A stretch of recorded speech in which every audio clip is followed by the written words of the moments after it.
and welcome back to my channel. My name is Hannah and today I'm going to be ranking all the books that I read with my Patreon as part of the Patreon bingo board. One of the perks of being in my Patreon is we do a bingo board every month, a kind of mini readathon, and it is always based on a specific theme that is chosen by my patrons but related to a book. So each prompt had a different theme. The theme was then chosen by them. It's voted for on a poll in Patreon. From House of Usher up, you get a free copy of the book with your Patreon as a perk. And if you're in one of the lower tiers, you get put into a raffle where you can win a copy of the book. So it is well worth being part of if you like spooky, gothic or mythical books.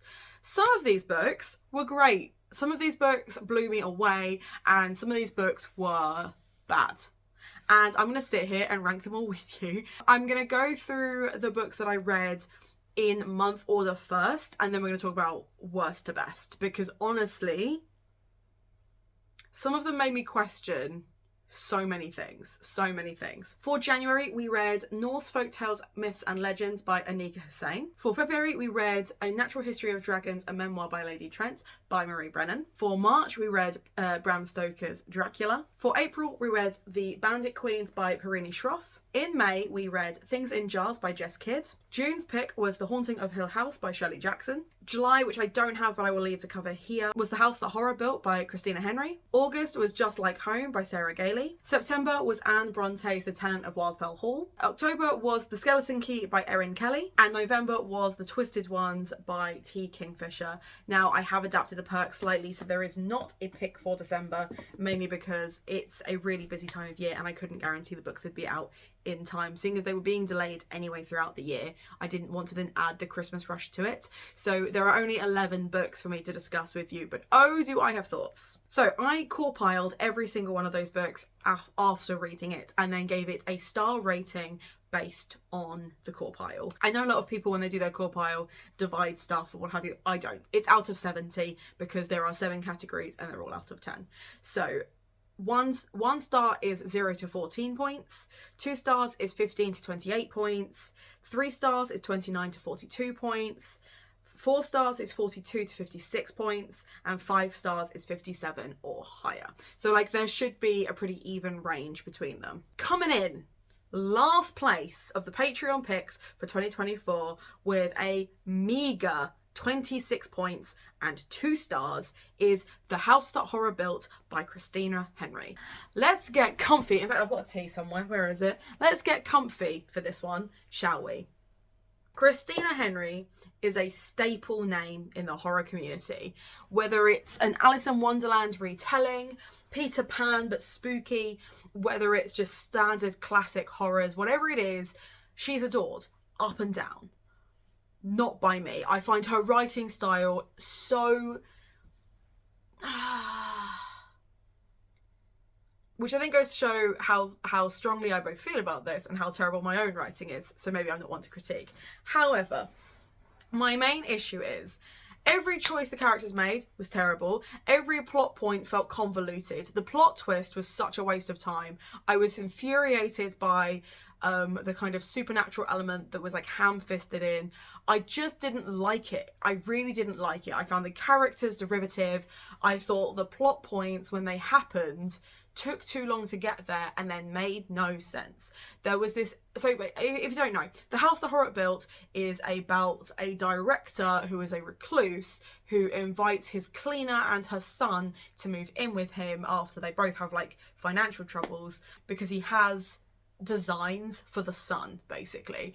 And it's so clear what those plans are, and he's such a creep, and the whole time there's like this additional mystery of what happened years ago. Was his son a killer? What happened? Etc. It's meant to query how far we will go to protect our art and how far is too far to protect our family, and like all these things whilst also being a supernatural horror. And I feel like I have very similar feelings towards Christina Henry as I do Grady Hendrix. The concepts are really cool, but can we hand those book ideas back to Stephen Graham Jones or T. Kingfisher, or writers who actually have a great idea of mythology and understanding and supernaturalism and a great writing style and an engaging narrative? yada, yada, yada. Can we give it to them? Because they'll handle it better. I thought this was a really cool concept. I just hated it. And unfortunately, this was a second chance that I gave to this author because I DNF'd the Peter Pan Lost Boys, whatever it was called, because that was really... It's not the vibe for me. It wasn't gothic enough. It wasn't horror enough. It was the white bread of my entire year. It exists. And that's how I feel about it. Coming in exactly 1 point higher, so you can expect very similar critiques, is The House of Haunting Hill by Shirley Jackson. I really went into this thinking I was going to love this, to the point that I discussed with my Discord and Patreon pals whether it was worth us doing a read-along of every Shirley Jackson book, the same as we had with every Sylvia Moreno Garcia book. I really thought this would be it, right? This would be another Gothic author that I just absolutely adored. And I did, no, it lost me. There was a real build-up of intrigue, and I really liked the kind of psychological elements of it, of whether these characters were nasty people, was it the house getting to them? But it took too long, and every time it thought they were getting somewhere, they woke up and it was a fresh day and nothing had changed. And I get that that's probably the point. I just didn't care. And unfortunately, I read it shortly after reading the yellow paper, or the yellow wallpaper, and loving that, because it's short and it's sharp and it gets you and each line is purposeful, and then this wasn't. And it was just, I was so incredibly disappointed. And I do think maybe this one suffered a little from me having such high Gothic expectations. Like, Shirley Jackson is a modern Gothic queen, right? Much like Christina Henry, beloved up and down. And I just didn't care for it. And I was so disappointed. And then the ending, it just felt flat for me. The whole thing, by the end, I was just fine for it to be over. My final 2-star read was Norse Folktales, Legends and Myths by Anika Hussain. That is because this is just not what I thought it was going to be. It just didn't become the thing that was promised. I was kind of hoping it would be a collection of Norse myths specifically. I think that my main issue is that this is coming in for a much younger audience than I was expecting as well. So when it got to the fairy tales, I was like, I already know these, and it feels like a very tepid reinterpretation. It didn't really feel like the author was bringing anything to the table at all, other than regurgitating stories they already knew, but to a child. And whilst I appreciate that when you're writing for children, there has to be an element of, we are adapting for our audience and we are working with our audience, you don't have to condescend to children when you're writing for children, is my opinion. I think they are very, very good at picking up comprehensively on clues, especially if they're reading or reading with parents and they read a lot. So that irked me. I wanted to know more about different gods as well. It very much focused on Thor and Loki, and I wanted to know more about different Norse myths. I wanted to know more about the giants, and it just didn't deliver on what it needed it to deliver. And I think, much like with Shirley Jackson, it suffered from having such high expectations from me. I think if I'd gone in not thinking about it as hard, maybe it would have scored higher. But this is like entry level mythology. It's very, very simple, very, very basic. It reads more like a children's, like, Grimm's fairy tale style, but like the mass produced kind that you get for your niece or nephew because you want them to read, but they don't like reading. So you just get them a pretty book to go on their shelf. Do you know what I mean? It just felt placid. So we got 2 stars. Coming in at a very respectable 3 stars was The Twisted Ones by T. Kingfisher.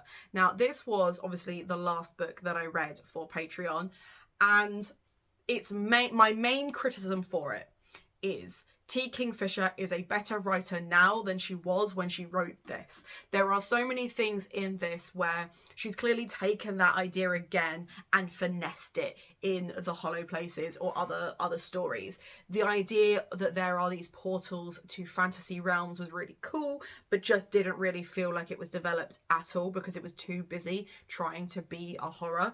And I think whilst those concepts are terrifying and the way it was done was terrifying, it wasn't spooky enough because I'd heard those words before. It was one of those things where Okay, there is a scene. Excuse the tangent and excuse the SJM reference. SJM wrote in her original series where some guy bites someone, and then she ripped that paragraph. She loved it so much, she literally copied and pasted and dumped it into the more popular series. And it is word for word the same. She copy and pasted herself, and this had a very, very similar take on the animals that we see and the kind of the taxidermy that comes up and the bone, how the bones are used and how these interparallel worlds work and all these things. And it didn't feel like one was adding to the other one's empire or mythology or world building. It felt like lazy writing, which is crazy because this was written first. So I should feel more like that about Hollow Places, except I don't, because I enjoyed Hollow Places and this one was just fine. So if you're going to start somewhere with Teeth Kingfisher, it kind of has to be with the twisted ones because it will get better from there. Or skip it entirely. Those are your two options, because this is fine. She does much better works now. We love her.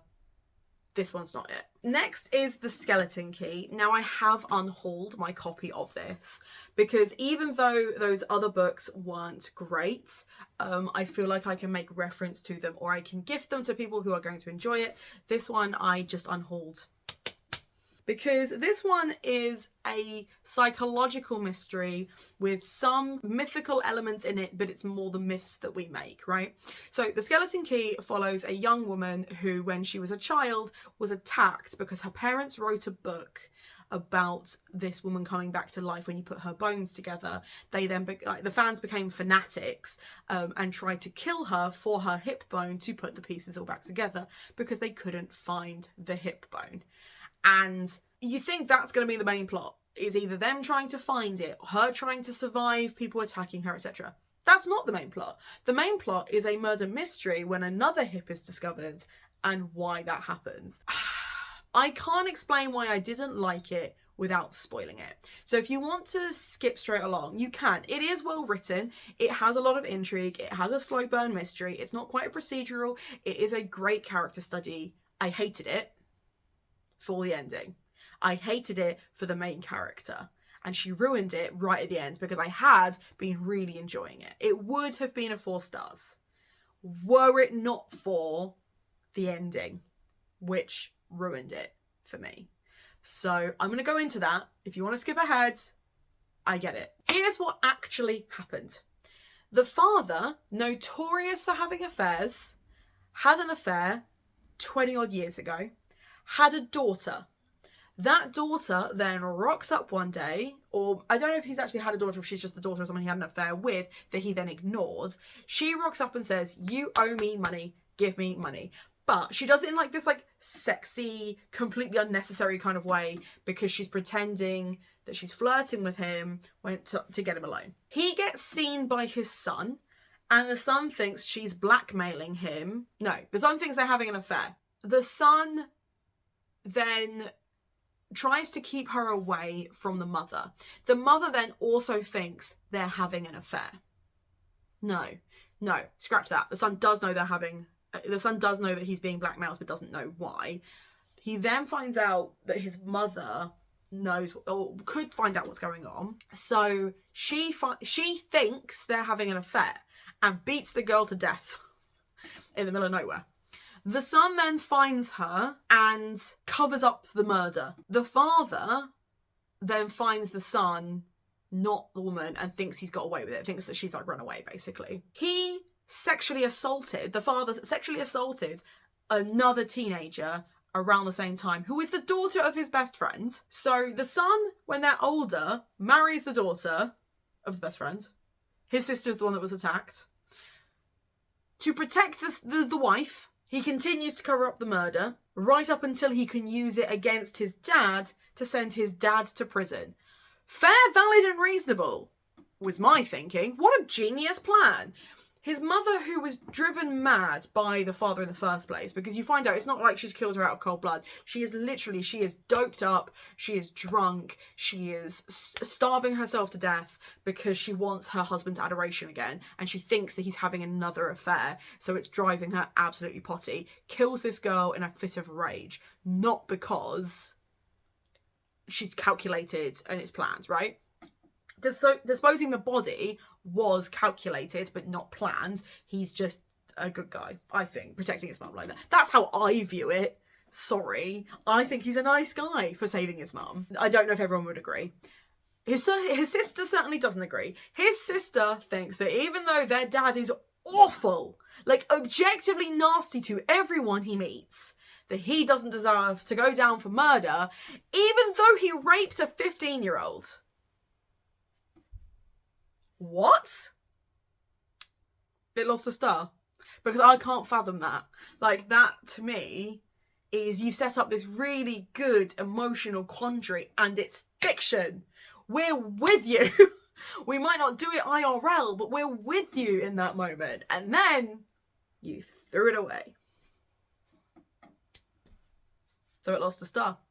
Had to lose a star. She was an obtuse little woman and she was trying to get her own way. And then she was trying to, like, protect it. She doesn't even like her dad. At the end, she walks away from the whole family. She's like, I can't be part of this toxic circle anymore. Okay. They're better off without you, you snitch. A far gentler read was A Natural History of Dragons by Marie Brennan. This was so much more gentle than I was expecting. This is very similar, but much better written, to that Encyclopedia of Fairies thing. Except in this, it's an encyclopedia of dragons, and she's studying dragons, and she's fighting misogyny, because it's set in an alternate England's Victorian times. And basically, she has always loved dragons. She wants to study dragons. She's fascinated by them. She marries someone who allows her to do that. They go travelling to what feels like Romania. Certainly has like a Scandi vibe. Lots of mountains, lots of dragons, and a kind of traveller's cultural society that she enjoys hanging out with. Really like this is the start of a series. I feel like it touches on a lot of really cool things that the series is going to develop more into. I like that it also had like a mystery element because the dragons are behaving in a weird way, which is why they've gone to study them in the first place. And she basically helps solve that mystery. Really, really liked that. And I really liked the pacing of it, but it was very gentle. I feel like I will pick up book 2. Nearly smacked myself in the face then. I will pick up book 2, but in my own good time, you know? Which means it will probably be in 2027 when I need a nap. It was good though. I did enjoy it. And it got 4 stars. So, Things in Jars by Jess Kidd, a book so good I got it for myself in hardback. Jess Kidd was a lecturer of mine and I wish she had taught me everything she knows rather than just entry-level writing because wow, her writing is beautiful. This was so fun. There are mythical creatures out there being kidnapped and put in jars. Things in jars. And the main character is a detective who helps free a variety of different women in different scenarios. She is haunted by a ghost who is clearly besotted with her, love her, and has a bodyguard who is an ex-female boxer from Victorian Britain. It's so good. It mixes so many interesting things. It's so well written. It's a lot of fun. It's got great pacing. There were a couple of things that I thought could have been fleshed out a little bit more, but that was for my own personal taste as opposed to like it being an actual issue. It was more like, I want more of that. Why is there not more of that? And I kind of wish this wasn't a standalone because I would absolutely read more mysteries following these people. Please and thank you. Shocking no one. Dracula came in at 4 stars. And the only reason it didn't get 5 stars is because it was a reread. Like, I knew that it was going to have things that I noticed this time around that I hadn't noticed the first time. Mina is a hero. I love this book. If you don't know the narrative of this, where are you and where have you been living under a rock? What I really enjoy about this is that the mixed media format gives so much away to the audience before the characters can put pieces together, and with the, you know, the luxury of hindsight and we know who Dracula is and what he's doing, that also helps, but it didn't negate from the narrative. Like, already knowing what was going to happen next really didn't negate from that. Dracula is and always will be one of, if not my favourite Gothic fiction of all time, and it only got 4 stars on this read because I was kind of rushing through it and couldn't like indulge in it in the way I normally would. Realistically, it it would get 5 stars every time. I just love it. It's so good. The men in it are all just such himbos, and they're just working for Mina and Lucy, who are just doing their best. It's such an interesting story of innocence versus experience and like torment and blood and gore and psychology and psychiatry and urbanism and industrial revolution and nature, and just in a melding pot of just gloriousness. Iconic. And a new classic Gothic that I really wasn't expecting to enjoy at all was The Tenant of Wildfell Hall. This was the last Bronte for me. Like, I've read the others. They're fine. They're fine. I get really irritated by Jane Eyre because Rochester's an asshole and Wuthering Heights is just a lot. This, the drama felt like a telenovela. It felt like every character was so caught in their woe is me to really appreciate what was actually happening around them. Like, the main character in the opening letters is so dramatic because he's like, I love this woman. She is perfection. She doesn't know I exist. She hates me. And she's just like the whole time like, I can't look at him too long because technically I'm still married. And it's so good and so clever. And it deals with domestic violence and it deals with some really dark, stormy topics, but really well. And it is a chunker. Like, it reads slow, it develops slowly, it takes place over years. And I loved it. I would argue that Gilbert Markham is the only Bronte man who doesn't deserve to be immediately thrown in the sea. He can stay on land. He can stay on dry land. Loved it. It was great. It was cute. It was wholesome. It was dark. It was stormy. It was good. It was good. Now we come to my penultimate fave, Just Like Home by Sarah Gailey.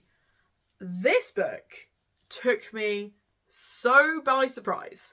I was so ready for this to be another The House That Horror Built type vibe, with it being spooky house, sentient house, tropey as hell. No. In this book, the main character has returned to her family home because her father has died in prison for being a serial killer and her mother is dying of cancer, and she has to kind of help clear up the house, ready to sell it on or do whatever it is she wants to do with it.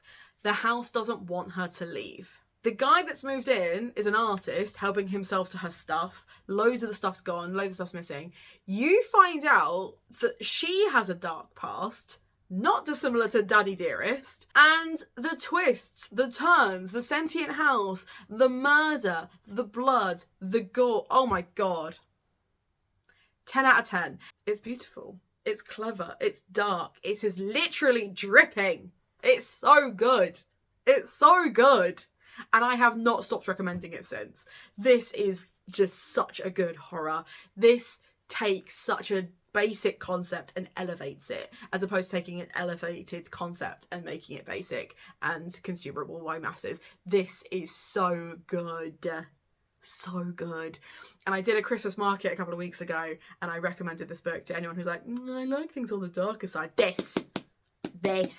Oh, I like a sentient house. This. Oh my God, this. It's so good. It's so good.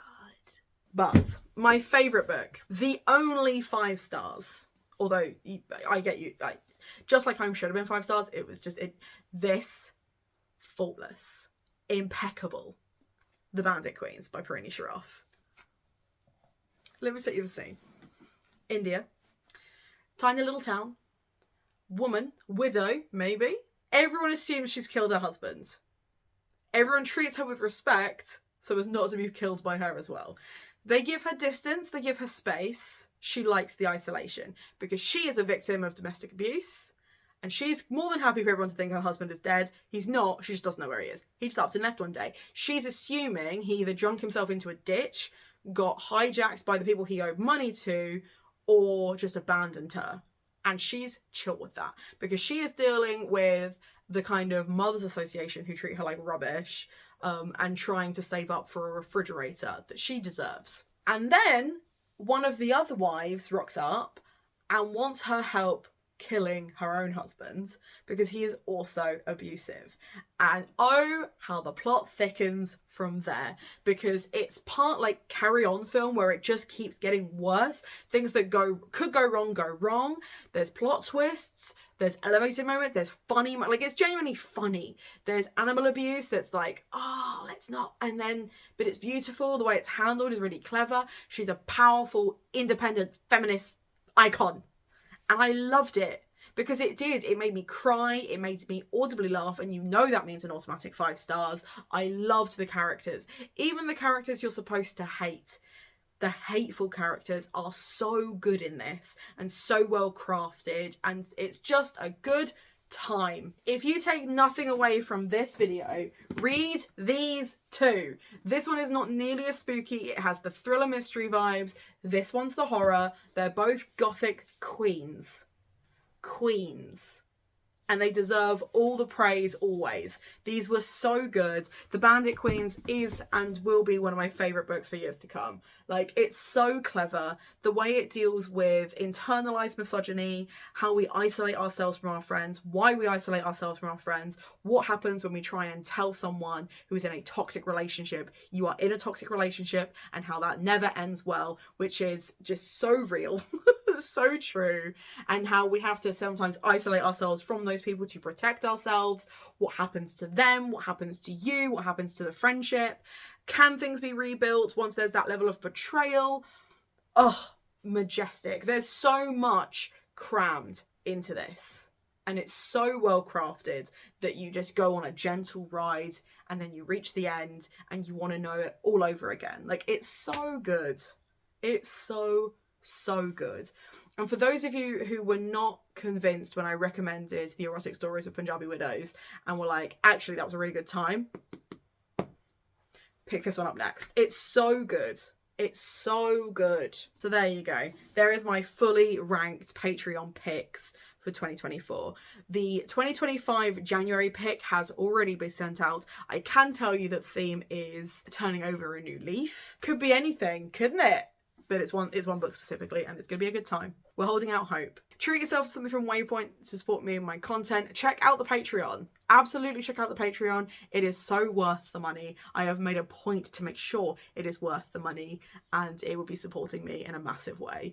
At the very least, feel free to leave a comment down below. Either leave a little hand wave emoji so I know you were there, or let me know. Have you read any of these Patreon picks by accident or as part of Patreon? And which was your favourite?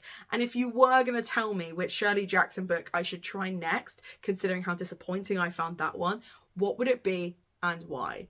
But most importantly, have a nice day.